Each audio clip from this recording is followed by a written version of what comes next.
You said that you went to, where'd you go? Did you go to the West Bank? Our plan was really to shoot between Haifa, Tel Aviv, and the West Bank. Mm-hmm. When we were there, we weren't able to actually shoot in the West Bank. There was this really kind of just horrible thing that happened. This journalist, Shireen Abu Akleh, was killed, you know.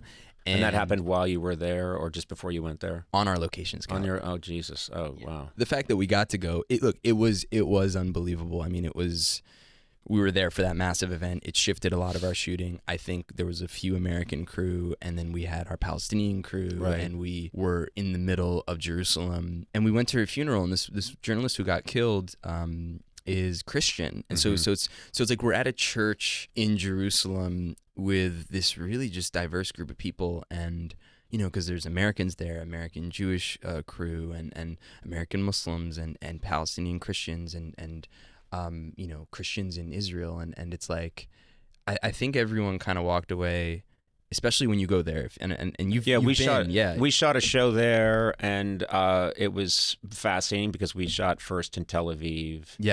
And then we went to Jerusalem, and what I remember very clearly is we had our team that was Israeli, and then when we went over to shoot in Jerusalem, the teams had to shift over. So it's different security because they need to be Palestinian, and it was all handled. I mean, it's crazy because all you've ever heard is this amazing, horrible conflict that no one can seem to figure out. And then this was just, okay, we're going to stop here, and then these guys are going to take over. Hey, guys. Okay, thank you very much. And they had it all worked out, which, you know, it just made me feel like maybe the answer is, on a showbiz level, people figure things out. They do. And maybe that's the answer in the Middle East, is how do we turn this into show business, you know? And then everyone's going to be like, okay, wait a minute. All right, I see how we can do this. I see how we can figure this out. Well, it's so funny that you say that, because we had these kids who came from this area called Jenin, which is one of the most dangerous areas in the West Bank. There's a lot of kind of, you know, there's truly a lot of unjust violence happening, and these kids have this thing called freedom theater in the middle of all of it, and they're working on becoming actors. It's like, and it's unbelievable. They sent in these audition tapes, and these kids are like, I'm going to be a big actor. And it's like, wow. And we saw these two kids we fell in love with. We're like, they got to be in the show, and we were going to go and shoot by them. Then this happens and we can't.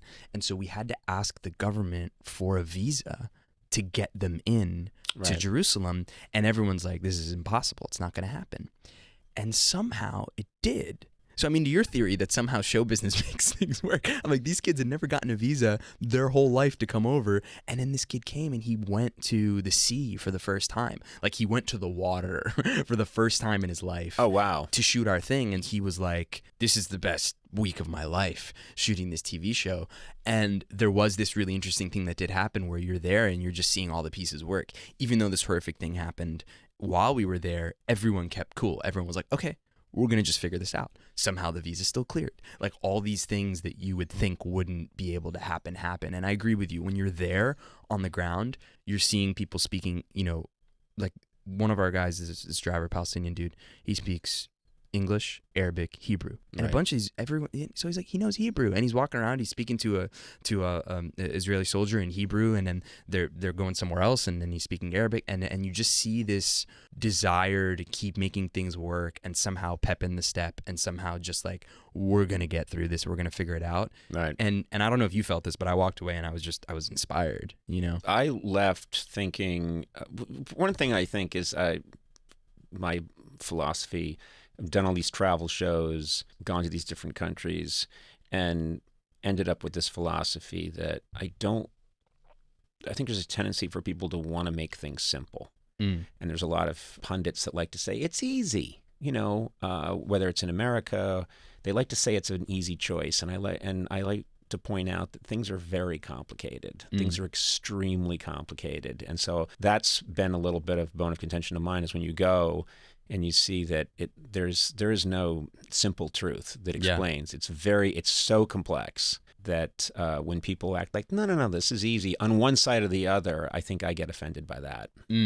Yeah. Because it feels to kind of just like underwrite a bunch of real complicated human experiences. Right. And say, here, this is what you do. Okay, I got it. Now, next, what do we got next? And I think, clearly they do it. It's a big problem in American politics now is everyone likes to think this is so simple. Yeah. My side's right and your side's wrong.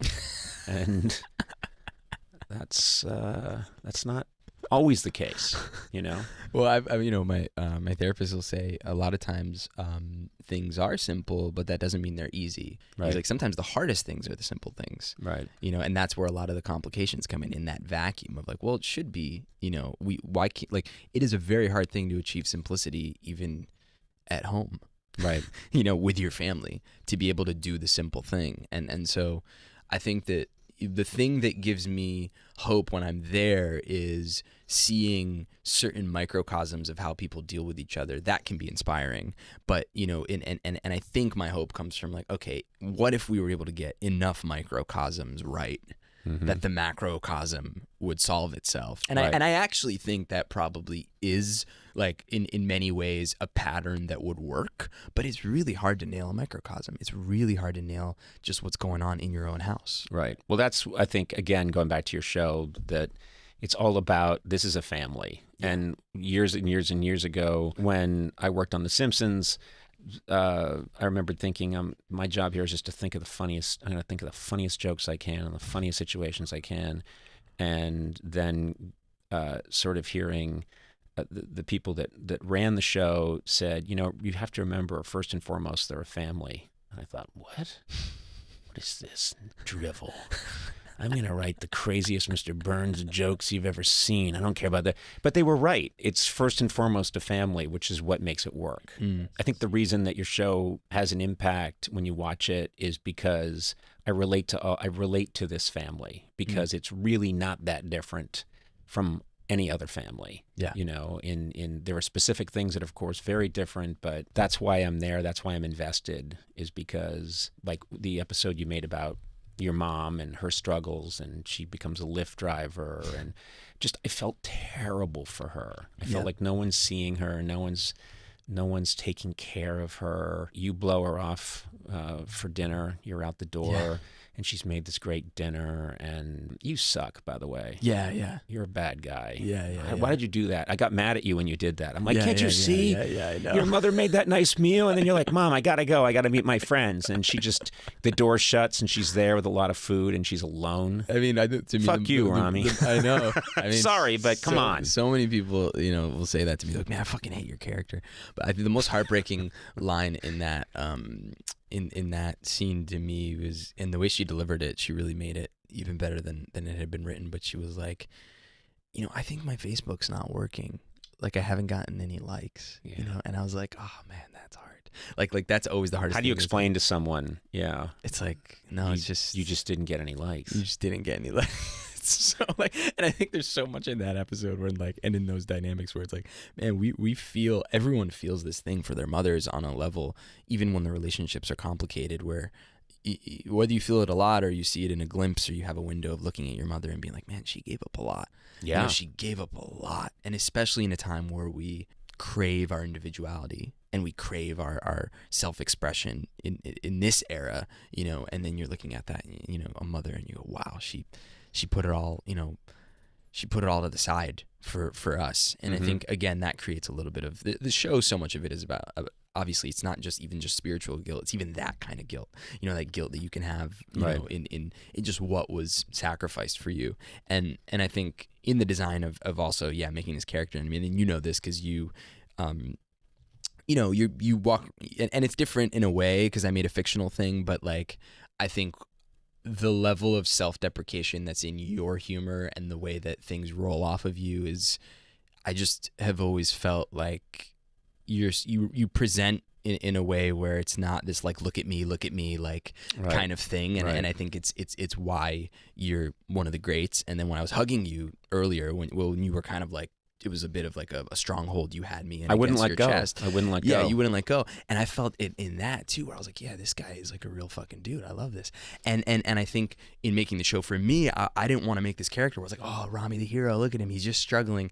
And I think sometimes I've gotten a little bit of the criticism that I go too far, but I like leaning into those more, lower self parts of me on screen, and I like leaning more into the like, I don't want you to think, oh, this is a hero, I'm rooting for him. I'd rather put my character in a position where he's dealing with his ego, and it feels a lot easier for me to live with. Like, I just don't even think I'd have fun making the show if it was just like, oh man, he tried his best but he's such a sweetheart, and right, like it would just, something about that rings false to what I like about comedy. Like, I'm like, comedy's where I get to be a little shit.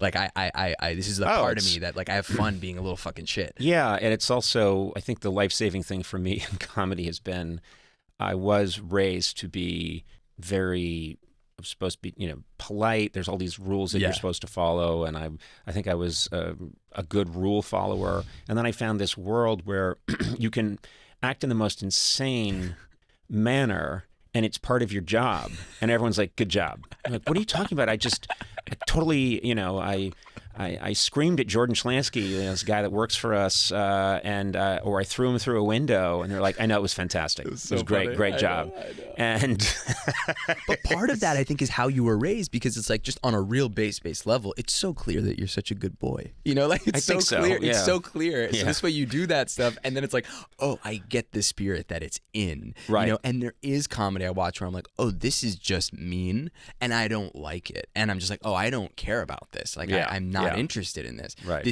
I think this person is mean. I think this person is just taking the shit on everybody. And then there's just something with the things I like where it's like, you were raised to be, and I think it's so clear that you are, and that's why you're able to do all that stuff, and it's so funny. Well, I hope so. Until someone says, no, wait a minute. I think he is an asshole.